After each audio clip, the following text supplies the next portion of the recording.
तकनीक सिर्फ हमारी ज़िंदगी को आसान नहीं बनाती, बल्कि यह हमारे शरीर के भीतर भी बदलाव ला रही है। मशीन, आजकल जो सर्जरी हो रही है वो मशीन के साथ हाथ मिलाकर की जा रही है। बिना किसी चीरे, बिना किसी टाके के सर्जरी की जा रही है। हम बात कर रहे हैं लेप्रोस्कोपिक सर्जरी और रोबोटिक सर्जरी की। नमस्कार दर्शकों, मैं हूं ईशा सिंह और आप देख रहे हैं हेलो डॉक्टर। आज हम बात करेंगे लेप्रोस्कोपिक सर्जरी और रोबोटिक सर्जरी की, जो आधुनिक चिकित्सा की एक नया भविष्य बन चुकी है। इस पर चर्चा करने के लिए हमारे साथ मौजूद हैं सर्जन डॉक्टर सचिन झवर, जो हमें बताएंगे कि लेप्रोस्कोपिक और रोबोटिक सर्जरी आखिर किस तरह काम करती है। तो नमस्कार सर, आपका बहुत बहुत स्वागत है। Thank you Isha, I am privileged इस प्लेटफॉर्म पे आके एंड बड़ा अच्छा लग रहा है आज बहुत दिनों बाद दूरदर्शन पे आके जी बात करने। तो दर्शकों, चर्चा शुरू करने से पहले आपको बता दें कि अगर आपका कोई सवाल है डॉक्टर साहब के लिए, तो आप हमसे सीधे संपर्क कर सकते हैं। हमारा नंबर है 0141-2704-999, 0141-2704-098। तो आइए चर्चा की शुरुआत करते हैं। सर, सबसे पहले तो आप हमें बताइए कि जो लेप्रोस्कोपिक सर्जरी है वो क्या है और इसे की होल सर्जरी क्यों कहा जाता है? तो देखिए ईशा जी की करीबन 500 साल की सर्जरी का हमारे पास इतिहास है डॉक्यूमेंटेड जी। और करीबन 1970s 80s में लोगों ने कहा कि ये पेट से संबंधित जो सर्जरीज थी, तो उनके लिए कहा कि इतना एक छोटी सी चीज को करने के लिए पूरे पेट को क्यों खोला जाए, तो क्या अपन इसको एक छोटे से छेद के द्वारा और उस छेद के अंदर अगर हम कोई कैमरा सिस्टम लगा दें तो उससे ये सर्जरी करी जा सकती है या नहीं करी जा सकती। तो लेप्रोस्कोपिक, लेप्रो का मतलब पेट से संबंधित होता है, तो ये लेप्रोस्कोपिक जो हुआ वो पेट की सर्जरी बिल्कुल माइक्रोस्कोप के द्वारा या छोटे, बहुत छोटे छेद के द्वारा किए जाने वाली चीज को 1980 से फिर ये अगले 40-45 सालों में डेवलप होती ही चली गई। तो that is what laparoscopic surgery is. तो सर, आपने बताया कि 80s से चल रही है और इसमें पेट की जो संबंधित जो भी बीमारियां होती हैं, तो क्या दूसरी स्पेशलिटीज भी हैं? हाँ, तो शुरुआत तो इसकी लेप्रोस्कोपी की बेसिकली एक गायनी डॉक्टर ने फ्रांस में करी थी, मगर उसके बाद पेट के स्पेशलिस्ट जो यूरोलॉजिस्ट हैं उन्होंने, और अब तो मिनिमल इन्वेजिव सर्जरी या जिसको लेप्रो तो नहीं कहेंगे पर वो ये छोटे छेद की सर्जरी या दूरबीन का ऑपरेशन, अब बेसिकली ये हार्ट सर्जरी भी उससे होती है, ब्रेन की सर्जरी भी होती है, स्पाइन की सर्जरी भी होती है। तो देखिए जहाँ भी कहीं चीरा अगर बड़ा लगता था उसको कैसे हम सूक्ष्म रूप से कर सकते हैं, उस चीज को मिनिमल इन्वेजिव या कम दूरबीन की सर्जरी कहते हैं। यानी हम कह सकते हैं कि जो सर्जरी है, आजकल की जो सर्जरी हो रही है वो कम तकलीफ दे और ज्यादा सटीक हो गई है। एब्सोल्युटली। सर, हमने रोबोटिक सर्जरी के बारे में भी काफी सुना है, तो इसके बारे में बताइए कि क्या रोबोट किस तरह करते हैं, फुली कंट्रोल होता है उनके पास या? तो ईशा जी, एक बार जैसे हम देखेंगे ना कि पहले ओपन सर्जरी होती थी। ओपन सर्जरी में क्या होता था कि एक सर्जन या दो सर्जन है वो कहीं चीरा लगा के और फिर अपनी आंख से चीजों को देख के और हाथ से ऑपरेशन करते थे। अब लेप्रोस्कोपी में क्या हुआ कि जैसे एक टीम है 2-3 लोगों की, तो वो क्या करते हैं, वो बेसिकली किसी में, पेट में, घुटने में, छाती के अंदर, यूरिन वाले एरिया में वो मल्टीपल छेद करके सलाई जैसे या सलाई से थोड़े मोटे कुछ इंस्ट्रूमेंट्स डालते हैं। उसमें से एक इंस्ट्रूमेंट्स कैमरा होता है। तो जब वो कैमरा होता है तो वो कैमरा, जैसे अभी आपको बड़े पर्दे पे कोई चीज दिखती है, हमें भी ऑपरेशन थिएटर में बड़े पर्दे पे वो सारी चीजें दिखती हैं। अब उसके बाद कुछ और सलाई जैसे छेद किए जाते हैं जिससे तरह तरह के औजार आप डाल सकते हो। तो बेसिकली कैमरे से सब कुछ दिख रहा है और वो जो दिखना होता है वो बहुत बड़े, मतलब आप सोचिए मैग्निफिकेशन, आज ये ग्लास है, ये मेरे को 11 गुना बड़ा दिख रहा है, तो मतलब मैं इसकी छोटी छोटी चीजें भी देख सकता हूँ। और मेरे हाथ में कुछ औजार हैं जिनसे मुझे जहां भी कहीं कोई ऑपरेशन करना है वो ऑपरेशन करना हो, वो हार्ट के लिए भी कर सकता हूँ, वो पेट के लिए भी कर सकता हूँ।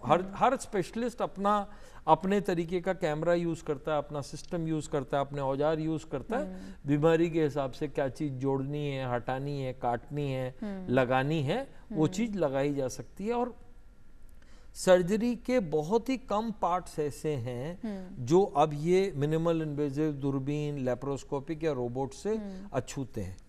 अब जैसा हमने देखा कि नॉर्मल सर्जरी जो चीरा लगाया आंख से देखा, लेप्रोस्कोपिक या दूरबीन की सर्जरी छोटा चीरा लगाया, कैमरे को अंदर डाला, सलाइयों को अंदर डाला, बहुत बड़ा छेद नहीं करा, कैमरे पे देखा और ऑपरेशन करा। तो सर ये कैमरा भी बहुत छोटा होता है? हाँ, camera normally 5 mm to 1 centimetre का कैमरा होता है। मतलब ये ज्यादातर ये जो छेद होते हैं ये मेरी छोटी वाली उंगली से भी छोटे होते हैं। तो इस तरीके से अब रोबोट क्या हो गया मैम कि रोबोट इज बेसिकली ऐसा नहीं है कि रोबोट में डॉक्टर की जरूरत ही नहीं। रोबोट में जो रोबोटिक सिस्टम होता है वो पेशेंट का ऑपरेशन करता है। डॉक्टर जो होता है वो एक रोबोटिक सिस्टम पे एक आर्म पे, वो बेसिकली जैसा आप देखेंगे कि एक वीडियो स्टेशन जैसा एक स्टेशन होता है और वहाँ वो देखता है और उसके पास कुछ इस तरीके से जॉयस्टिक्स होती है। अगर सिर्फ आपको कंपेयर ही करना हो, हालांकि इसमें ज़मीन आसमान का फ़र्क है, तो आप मान के चलें कि जैसे अगर आप ड्रोन उड़ाते हैं, आपने देखा किसी को ड्रोन करते हुए, तो वो ड्रोन ऊपर उड़ रही है, वो नीचे, या उनके हाथ में होता है, बच्चे वीडियो गेम खेल रहे थे। It is similarly like like a drone और अ वीडियो गेम थिंग, जहां कंट्रोल डॉक्टर के पास होता है, मगर वो ड्रोन या वो जो डिस्प्ले, जो वीडियो गेम पे जो डिस्प्ले हो रहा है, वो डॉक्टर को कैसे करना है। रोबोटिक सर्जरी में हर जगह, हर सिस्टम के जो रोबोटिक सर्जरी है उसमें बिना डॉक्टर के सर्जरी नहीं की जा सकती, यानी डॉक्टर हमेशा मौजूद रहता है। एब्सोल्यूट, वही करता है सर्जरी। सिर्फ ये है कि वो जो सिस्टम होता है, तो रोबोटिक सर्जरी और लेप्रोस्कोपी में जो मेन फर्क है वो ये है कि लेप्रोस्कोपी में सर्जन अपने हाथ से उस औजार को पकड़ता है, रोबोट में वो औजार जो है वो एक टेक्नोलॉजी वाला द्वारा कंट्रोल्ड है, तो उसका मूवमेंट बहुत प्रिसाइज होता है। अगर उसको अगर 0.5 mm मुड़ना हो तो वो 0.5 ही होगा। वो मतलब आज मेरा हाथ है तो मैं कभी चाहूं तो 15 डिग्री टर्न कर लूं, कभी चाहूं तो 30 डिग्री टर्न कर लूं, बिकॉज ह्यूमन। पर वो जो रोबोट है, अगर उसको कहना है कि भाई इसको पिक करो, तो वो उतने ही फोर्स से पिक करता है, उतनी ही चीज़ों को देखता है और बहुत ही प्रिसाइज, बहुत सूक्ष्म चीज़ों को कंसिस्टेंटली करता है। यानी इंसानी जो गड़बड़ियां होती है वो बहुत कम हो जाती है, जाहिर सी बात है। गड़बड़ियां नहीं कहूंगा मैं, कंसिस्टेंसी बेटर हो जाती है। राइट। सी इनकंसिस्टेंसी, आज आप सोचें कि अगर आप हाथ से कोई शॉल बना रहे, हाथ से कोई भी बड़े से बड़ा शॉल, अगर आज एम.एफ. हुसैन जिंदा होते, वो 2 पेंटिंग एक जैसी नहीं बना सकते थे। कहीं ना कहीं थोड़ा सा फर्क होता तो हम उसको गड़बड़ नहीं कह सकते। सिमिलरली ऐसे अगर एक डॉक्टर है वो 2 ऑपरेशन बिल्कुल एक जैसे नहीं कर सकता, मगर अगर आपको रोबोट दे दिया जाए तो 2 ऑपरेशन ऑलमोस्ट सेम हो जाएंगे। ओके, बिकॉज वो उसका मूवमेंट बड़ा प्रिसाइज है। तो सर रोबोटिक सर्जरी में जाहिर सी बात है रोबोट्स इन्वॉल्व होते हैं, तो क्या ऐसा होता है कि सर्जन को भी थोड़ा टेक्नोलॉजिकली एडवांस्ड होना ज़रूरी है या उन्हें अलग से ट्रेनिंग दी जाती है इस तरह की? तो मैम ये आप देखेंगे कि जैसे बेसिकली एक आप अगर गाड़ी का ट्रांजिशन देखेंगे जी, एक पुराना ज़माना था जब गाड़ियाँ थी जिनको हम हाथ से चलाते थे, विद नो डिसरिस्पेक्ट, मैं किसी का डिसरिस्पेक्ट नहीं कर रहा, ओपन सर्जरी का। फिर उसके बाद आई गियर वाली गाड़ियां आई और अब सुपर कार्स, फास्ट कार्स आ गई और ऑटोमेटिक गाड़ियां आ गई। तो वैसे ही सर्जरी का भी एक ट्रांजिशन है। पहुंचना पेशेंट को A to B है। आज अगर पेशेंट का गॉल ब्लैडर का या कैंसर का, गुर्दे का, हिस्टेक्टमी का, किसी भी चीज का, प्रोस्टेट का ऑपरेशन होना है, ओपन हो, लेप्रोस्कोपी से हो या रोबोटिक से हो, होना वो ऑपरेशन ही है। बिल्कुल, ओपन भी कर सकते हैं, लेप्रोस्कोपिक भी कर सकते हैं, रोबोटिक से कर सकते हैं, मगर रोबोट से या लेटेस्ट टेक्नोलॉजी से कुछ जगह कुछ ऑपरेशंस में अभूतपूर्व एडवांटेज है। मेडिकल एडवांसमेंट्स लगातार बढ़ रहे हैं, तो सर्जरी भी उसी में एक पार्ट है, हिस्सा है। बहुत। सर, रोबोटिक सर्जरी हुई, एक लेप्रोस्कोपिक की हमने बात की, तो जाहिर सी बात है कि जब टेक्नोलॉजिकल एडवांसमेंट होता है तो ड्यूरेशन भी जो है सर्जरी का वो भी कम हो गया होगा। तो हर चीज़ में देखिए, जैसा आपने कहा, आपने जो क्वेश्चन था वो ये था कि क्या डॉक्टर को भी सीखना पड़ता है। हाँ, तो सही है। देखिए, मेडिसिन जो है या डॉक्टर है, मतलब वो आप हर लेवल पे रोज कुछ ना कुछ नया सीखते हो, और ये क्योंकि बिल्कुल नई फील्ड है तो इसके अंदर करीबन 21 दिन से 6 महीने की ट्रेनिंग होती है। डिपेंड करता है कि आप कितनी जल्दी वो टेक्निक सीख जाते हो। और बहुत सारे लोग हैं जो अब ओपन सर्जरी और लेप्रोस्कोपिक सर्जरी के साथ साथ रोबोटिक सर्जरी भी करने लगे। देखिए, open laparoscopic robotic, open surgery कभी भी खत्म नहीं होगी। ऐसा नहीं होगा कि सभी कुछ रोबोट से होने लग गया। लेप्रोस्कोपी की अपनी जगह होगी। जैसे हम ये कह रहे हैं कि हमारे पास तरह तरह के कपड़े हैं, बरसात में हम अलग पहन सकते हैं, धूप में हम अलग, डिपेंड करता है कि कैसा मौसम है या किस तरीके की जगह हमें जाना है। हमारे पास और ऑप्शंस हो गए। आज की तारीख में हमारे पास रोबोटिक के बाद और ऑप्शंस हो गए। तो ओपन सर्जरी तो होती रहेगी, लेकिन डेफिनेटली हर जगह ओपन भी होगी, लेप्रोस्कोपिक भी होगी मैम, रोबोटिक भी होगी। इन सब सर्जरीज का अपना, अभी तो अगले 50 सालों में मैं ये नहीं देखता कि इन तीनों में से भी कोई एक 100% डोमिनेट करेगा। तीनों की अपनी जगह होगी। तो सर, क्या ऐसा होता है कि डिसीजन किस तरह लिया जाता है कि इस बीमारी में या कोई भी जो इसका इलाज हो रहा है उसमें हम ओपन सर्जरी करेंगे या रोबोटिक सर्जरी करेंगे? बहुत अच्छा सवाल है। तो मैम, बेसिकली इसके अंदर 3 फैक्टर्स हैं। पहला फैक्टर तो ये है कि आपके पास पहला इक्विपमेंट का फैक्टर है। अगर आपके पास लेप्रोस्कोप नहीं है या रोबोट नहीं है तो आप सोच भी नहीं सकते उस चीज को करना। तो पहली बात तो ये है कि आपके पास है या नहीं है। अगर कहीं अगर वो फैसिलिटी है, then there are the patient factors. That कई बार कोई चीज क्योंकि कई बार कुछ चीज ओपन सर्जरी से बहुत आसान होती है, और कई बार रोबोटिक सर्जरी या लेप्रोस्कोपिक सर्जरी के लिए वो चीज बहुत आसान होती है। जैसे एक एग्जांपल बताता हूँ आपको कि प्रोस्टेट के कैंसर का जो ऑपरेशन है उसको रोबोटिकली करना सबसे आसान है। मतलब सबसे आसान, सबसे फीजेबल है। मतलब हाथ से उस चीज को करना वो बड़ा ही टेढ़ा काम है, बिकॉज उस एरिया में देखना, उस एरिया में एक्सेस करना, उस एरिया में हाथ को घुमा के सूचर करना, वो सब बड़ी प्रॉब्लम होती है। ऐसे ही जिस भी ऑपरेशन में जिसमें अंदर बहुत ज्यादा टांके लगाने हो, वो रोबोटिकली बहुत बेटर होता है, बहुत बेटर होता है। और अगर कोई भी चीज, अगर जैसे कोई भी ट्यूमर है या कोई भी चीज है जो बहुत बड़ी है या आपको बहुत जल्दी करना है, कह सकते हैं। नहीं, बहुत बड़ी है, मतलब अगर कोई चीज बहुत बड़ी है तो उसको रोबोटिकली या लेप्रोस्कोपिकली हैंडल करना मुश्किल है, तो लोग ज्यादातर ओपन करते हैं। कोई चीज अगर बहुत बड़ी है, पेट के अंदर बहुत बड़ी अगर कोई गांठ है तो फिर बेटर है कि लोग करते हैं। मगर ये सबके इंडिविजुअल एक्सपीरियंस के ऊपर है। अगर मेरा अनुभव बहुत ज्यादा है तो मैं डिफिकल्ट से डिफिकल्ट ऑपरेशन को रोबोटिकली और लेप्रोस्कोपिकली कर सकता हूँ। सो लोगों के अनुभव के ऊपर भी डिपेंडेंट है, और कुछ गाइडलाइंस भी हैं कि अगर जैसे आप अगर किसी पेशेंट को बेहोश नहीं कर सकते तो बिना बेहोश करे भी आप ओपन सर्जरी कर सकते हो सुन करके, मगर बिना बेहोश करे आप लेप्रोस्कोपी या रोबोटिक नहीं कर सकते।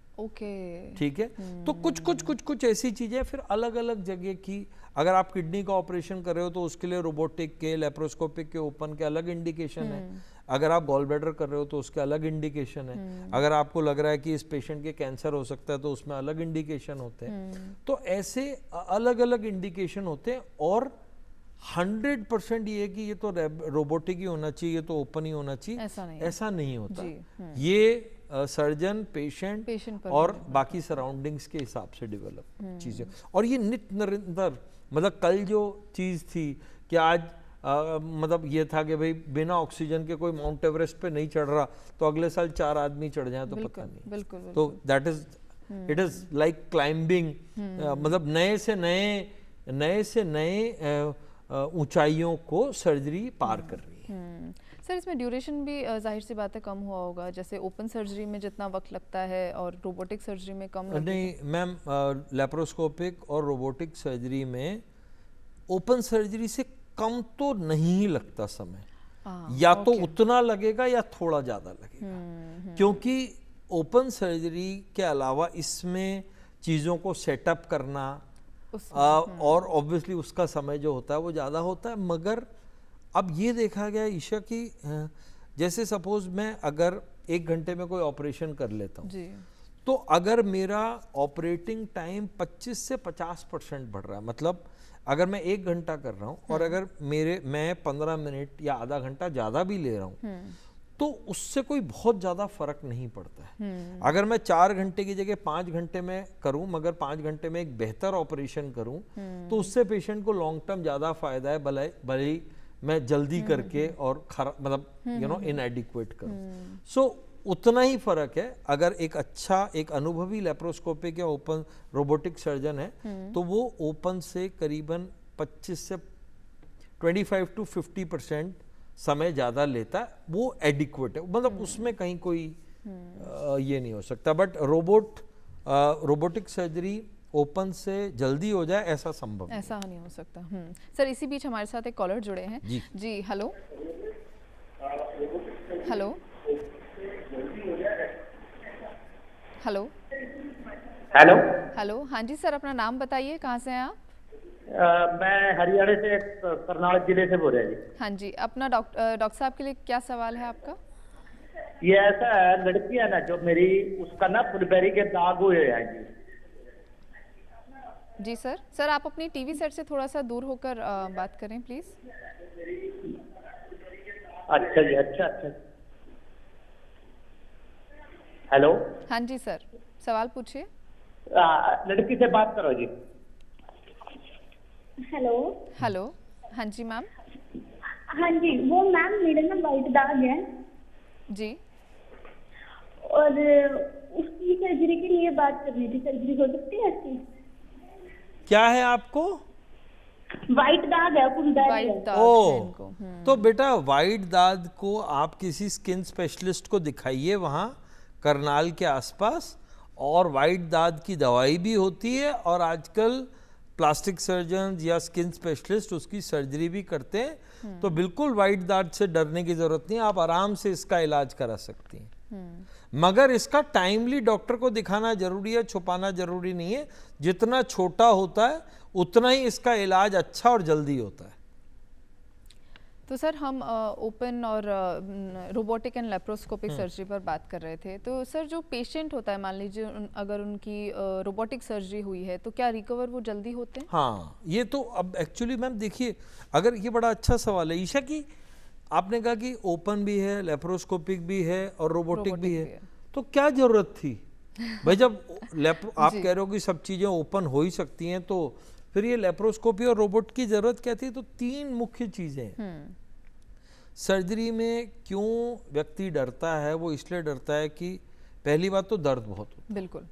दूसरी बात है कि ब्लीडिंग से डरता है, तीसरी बात यह है कि उसको ऐसा लगता है कि जो आउटकम, आज मैं ऑपरेशन करा रहा हूं और मेरा आउटकम ही अच्छा नहीं, मतलब इससे तो ऑपरेशन नहीं कराते तो अच्छा, जैसे कई बार आपने सुना होगा। तो इसमें डेफिनेटली ओपन से लेप्रोस्कोपिक में और लेप्रोस्कोपिक से रोबोटिक में, मतलब रोबोटिक सर्जरी में दर्द ओपन सर्जरी से केवल 10% होता है ऑलमोस्ट। बहुत सारी स्टडीज ये कहती हैं। ओके, यानी रोबोटिक में कम दर्द, रोबोटिक में 10% ही होता है। 10% ही दर्द होता है। ओके, मतलब बहुत कम दर्द होता है। दूसरी बात है कि ब्लड लॉस नॉर्मली लेप्रोस्कोपिक से ओपन से रोबोटिक में बहुत कम होता है, बिकॉज आप बहुत क्लियरली उस व्यू को देख रहे हो। और तीसरी बात यह है कि जैसा मैंने आपको कहा, प्रोस्टेट में, सर्जिकल चीजों में, बहुत सारी चीजों में ओपन से आउटकम मच बेटर है। तो इसीलिए हम रोबोटिक कर रहे हैं। और दूसरी बात यह है कि लेप्रोस्कोपिक में और ओपन के अंदर सर्जिकल फैटीग है। आज अगर मेरे को आप 8 घंटे खड़े रखोगे, मैं सुबह से शाम तक हूँ, दुनिया में डॉक्टर सर्जन ये सब कम है, मैं कितनी देर खड़ा रहूंगा, मैं कितना ऑपरेशन कर सकता हूँ, और मैं थक जाऊंगा तो परफॉर्म नहीं कर सकता। रोबोटिक में, और जैसा आपने देखा कि सर्जरी, रोबोटिक सर्जरी में डॉक्टर बैठा है और डॉक्टर ने कुछ, मतलब कोई जरूरी नहीं कि उसने कुछ पहन रखा हो, जो भी कुछ कर रखा हो, सर्जिकल मास्क वगैरह पहन सकता है, बस वो पेशेंट से बहुत दूर होता है। ओके। तो इसलिए वो रिलैक्स होकर आराम से ऑपरेशन कर सकता है, तो उसकी परफॉर्मेंस और भी बेटर होती है और उसकी प्रिसीजन और भी अच्छी होती है। सर इसमें कौन कौन से खतरे इन्वॉल्व रहते हैं? हाँ, ये देखिए, जैसा नॉर्मली कोई हर जो ऑपरेशन होता है उसके अंदर कुछ ना कुछ अभी तक अनफॉर्चुनेटली सर्जरी इतना एडवांस नहीं हो पाई है कि जो सारे के सारे जो खतरे हों उनको ख़त्म कर दें। तो ओपन सर्जरी की अगर हम जैसे ओपन या किसी भी सर्जरी की बात करें तो उसमें ब्लड लॉस, इन्फेक्शन, आसपास के अंगों को खतरा होता है। और अगर हम रोबोटिक और लेप्रोस्कोपिक की बात करें तो रोबोटिक और लेप्रोस्कोपिक सर्जरी में क्योंकि मेरे को पेट के अंदर की या गायनी के अंगों को, इनको सबको देखना है, तो मुझे इसमें हवा भरनी पड़ती है। तो उस हवा के भरने से कुछ 0.5% लोगों में वो जो हवा का जो दबाव होता है उससे कुछ सांस लेने में, ब्लड प्रेशर में, इन सब चीज़ों में प्रॉब्लम आती है। इसीलिए मैंने कहा कि अगर कोई फिट नहीं है बेहोश करने के लिए तो आप लेप्रोस्कोपिक या रोबोटिक सर्जरी नहीं कर सकते, क्योंकि बिना बेहोश करे तो हो नहीं सकता। हाँ, इसीलिए अगर हम ये वे करें कि ओपन सर्जरी में ज़्यादा खतरा है, लेप्रोस्कोपिक सर्जरी में ज़्यादा खतरा, तो जैसा मैंने कहा कि अगर कोई अनुभवी सेंटर है जो लेप्रोस्कोपिक और ओपन और रोबोटिक तीनों चीज़ें करता हो तो ऑलमोस्ट सिमिलर खतरा है। कोई ऐसा नहीं कि रोबोटिक में ज़्यादा है या ओपन में ज़्यादा नहीं। सर ये आज कितने अस्पतालों तक ये अवेलेबल है, छोटे शहरों की अगर हम बात करें तो मैम ऐसा है कि मुझे नहीं पता कि हम जयपुर को डेफिनेटली छोटा शहर नहीं मान सकते, बट जैसा मैंने कहा कि एक तो ये समझना जरूरी है, जैसे पेट के ऑपरेशन करना, पेट, किडनी, हार्ट और गायनी, इन चारों के लिए एक ही रोबोट होता है।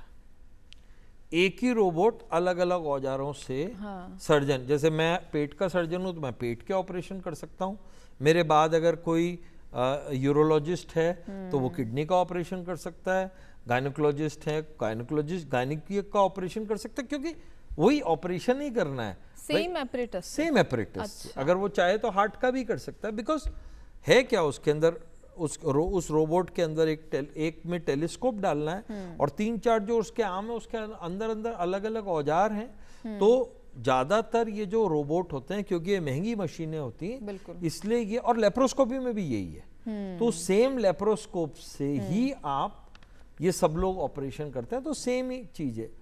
मगर स्पाइन का, रीढ़ की हड्डी का, ब्रेन का और जॉइंट रिप्लेसमेंट का रोबोट डिफरेंट होता है, जो कि जॉइंट रिप्लेसमेंट का रोबोट जॉइंट रिप्लेसमेंट में हेल्प करता है, स्पाइन का स्पाइन में करता है, ब्रेन का ब्रेन में करता है। और अब एंजियोप्लास्टी करने के लिए भी एक रोबोटिक आर्म आया है जो बिल्कुल अभी इंडिया में आया ही, और विश्व में भी 2-4, मगर मुझे ऐसा लगता है कि बहुत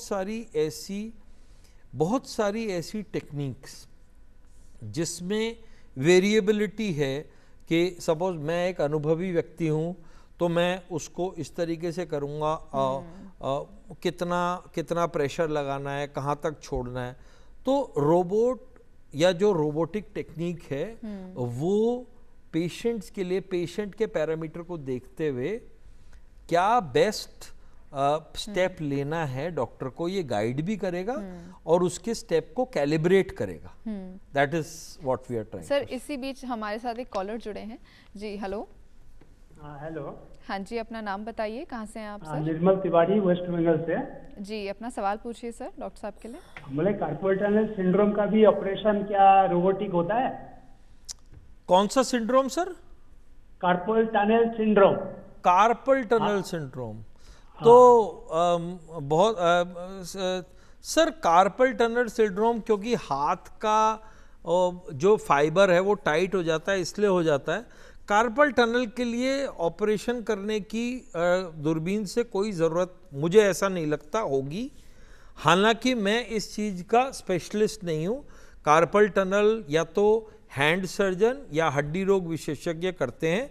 ज़्यादा जानकारी के लिए आपको उनसे बात करनी पड़ेगी। जहाँ तक मेरी नॉलेज है, इसमें रोबोटिक या लेप्रोस्कोपिक या मिनिमल इन्वेजिव की ज़रूरत नहीं होती है, मगर फिर भी आप उनसे बात करें। सर, हमने बात की कि जो इसकी मशीनें होती है वो काफ़ी महंगी आती है, तो इसका खर्चा कितना लगता है? रोबोटिक की बात करें या लेप्रोस्कोपिक की बात करें तो? हाँ मैम, ये क्योंकि अभी अब वी आर वेरी फॉर्चुनेट कि एक रोबोट की मशीन अब इंडिया में भी बनने लग गई है। मगर अगर आप देखेंगे कि अगर हम कोई भी ऑपरेशन हाथ से करते हैं तो उसमें सिर्फ ग्लव्स का ही खर्चा आता है। मगर ये जो रोबोट होता है तो ये बेसिकली उस प्रिसीजन के लिए, पहली बात तो ये टेक्नोलॉजी महंगी होती है, फिर उसके बाद इसमें जो औजार यूज होते हैं, क्योंकि आज एक सेल डालने वाली अगर घड़ी है तो पता है ना, अपने को रोज चाबी भरने की जरूरत नहीं है। So technology comes with the cost. तो एक रोबोट के ऑपरेशन का नॉर्मल ऑपरेशन से करीबन 1 लाख से 2 लाख रुपए तक का खर्चा एक्स्ट्रा आ सकता है। लेप्रोस्कोपी। हाँ, लेप्रोस्कोपी या ओपन किसी भी चीज से मान ले। सपोज अगर नॉर्मल अगर खर्चा अगर 1 लाख का आ रहा है, 50,000 का आ रहा है, 20,000 का आ रहा है, तो 1,20,000 का या 2,20,000 का होगा। That is what. So yes, अभी कॉस्ट अभी भी ज्यादा है बिकॉज अभी ये टेक्नोलॉजी बहुत लिमिटेड है। इसीलिए हर चीज के लिए रोबोटिक सर्जरी में भी अनुचित है, क्योंकि हम एक कॉस्ट कॉन्शियस सोसाइटी, इसीलिए मैंने आपको कहा कि ओपन भी होगा, लेप्रोस्कोपिक भी होगी और रोबोटिक भी होगी। तो डेफिनेटली कॉस्ट तो अभी भी इन्वॉल्व है इसमें। सर, छोटे शहरों में क्या वाकई मतलब आ गई है इस तरह की टेक्नोलॉजी? तो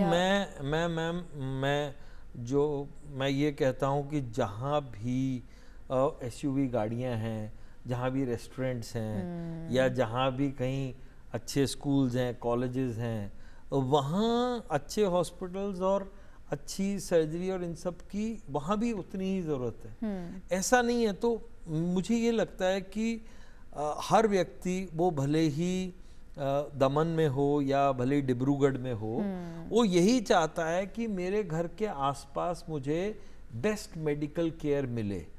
सो technological advancement government, private institutions को मिलके करना ही पड़ेगा।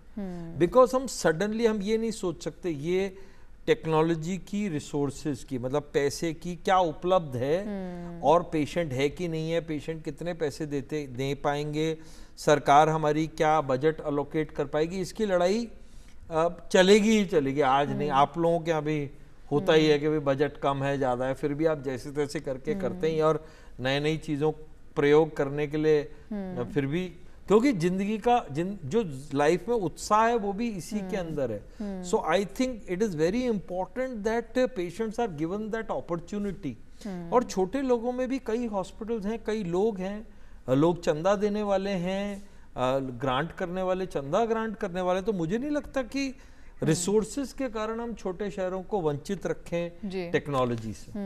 सर, अंत में आप हमारे दर्शकों को क्या संदेश देना चाहेंगे? अंत में मैं यही दर्शकों को यही देना चाहूँगा कि बहुत ज़्यादा देखिए, कोई भी नई टेक्नोलॉजी आती है तो उसको ना तो एकदम से ग्रैस्प करना है, बिल्कुल, और ना एकदम से नकारना है। आप जाइए, स्पेशलिस्ट से बात करिए। आजकल ऑनलाइन बहुत सारे प्लेटफॉर्म होते हैं, मुझे लगता है उन पे भी सर्च करिए। और अगर आपको लगता है कि अगर आपके लिए वो अच्छा है या आपके जो परिवार में दोस्त जो भी कोई है उसके लिए अच्छा,